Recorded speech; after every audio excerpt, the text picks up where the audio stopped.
This is Sister Wives Risking Arrest, episode 13 and 14. You gonna get off your phone? Nope. Okay, well, this was a long episode. This would have been like an okay episode if we had never seen any Sister Wives. Because I feel like all they did was rehash, like, I don't know, their entire lives about how persecuted they are and tough and but it just kept going on and on and on for 2 hours. And I feel like if you've ever seen the show, which we have, all 12 seasons, there was like not one iota of new information. Except for the protester who had a sign that said that they were raised, my polygamous father taught me how to do tax fraud. And I was like, no, that is a good point. It's never once been mentioned on the show, tax fraud or welfare fraud or any of that. But it's come up in other circles, the fact that a lot of these polygamous families, because they're not legally married, they can claim that they're a single parent and then they get tax breaks because of it. And I believe several of the sister wives have, I think they roll their debt into one sister wife's finances and then she declares bankruptcy, which is what I've heard. I don't know because I think I've said before, like, I just go off of what I see on TV in general and leave all the rumors to, other people that are really good with that. So anyway, I will say, so this is kind of my opinion on a lot of this stuff, is that if they're not a part of child abuse or elder abuse or anything like that, I kind of feel like I don't like government overreach. I don't like the idea that they're just saying leave people well enough alone. Right. Well, they're not. I morally agree with stuff, but I will say what did upset me is that the idea that the Denver court wouldn't listen because they left the state and so it wasn't affecting them is a pretty weak excuse, because that's like saying there's a man in my house and he pulled a gun and he said he was going to kill me and I left the house. And I called the police and they're like, well, you left the house so it's not really a danger anymore, so we're not going to come. Or, you know what I mean? So for me, it's like whether or not they should have heard it, their reason for not hearing it was kind of bizarre. But then again, I didn't go look up the ruling myself. They might have had like a 5-page paper that included that one thing. Anyway. Yeah, they talk about how you polygamous can't be a lawyer, which I'm sure will be a surprise to the people on Seeking Sister Wife. Remember the guy's a lawyer? Oh, yeah. They made a comment about how you can't be a lawyer, you can't do this.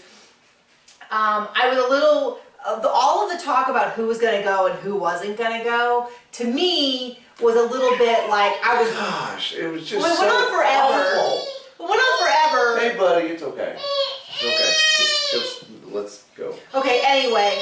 But then Robin, do you want to just go check on him? You don't want to be here anyway. Robin doesn't go because she's going to hold down the fort, but then they're giving the kids a really hard time. And then she said that she didn't give any of her kids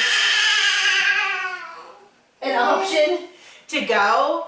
But I know that some of her kids are the same age as some of the kids who did go. So this whole like, oh, we're going to pressure Peyton to go. It's going to pressure Peyton to go, but Aurora didn't go, or I think it was Aurora. Anyway. And I was all ready, once again, to talk about how Mariah was so selfish because she presented the Women's March as a LGBT kind of not only, but she asked her parents to come. And then they were implying that she wasn't going to come, but she went, and so it's like, okay. And then they explained her reason for why she didn't want to go, about how she felt that quite a few polygamists in the community that would be protesting are against her rights, and so I was like, okay, that's actually a pretty good reason for not attending. And then Caleb, bless his heart, went, and then he made a comment about how in his family they'd be like, I don't care if you're right or wrong, but I'm going to support you. And I was like, I don't know if that's really the best life logic on that. Peyton, it was really sad to hear Peyton talk about it. I don't know that I've really heard many words from him in all of the seasons, and so I was a little annoyed they were pushing him so hard to go when he's clearly, it deeply, deeply affected his life, and I was like, okay, that's a super bummer. It's out of his control. You know, Christine says that they did the best they could. I don't know. So anyway, and then Robin Just talked and talked and talked. I thought, girl, you're the one who's staying home. It's crazy. So anyway, and then there was the march. I did not see 450 people. Maybe I'm really bad at counting, which is totally fine. But when they showed the video, they showed like all the people in front of the, I guess, state building. Did not look like 450 people. So there you go. So that's kind of all my notes. I feel like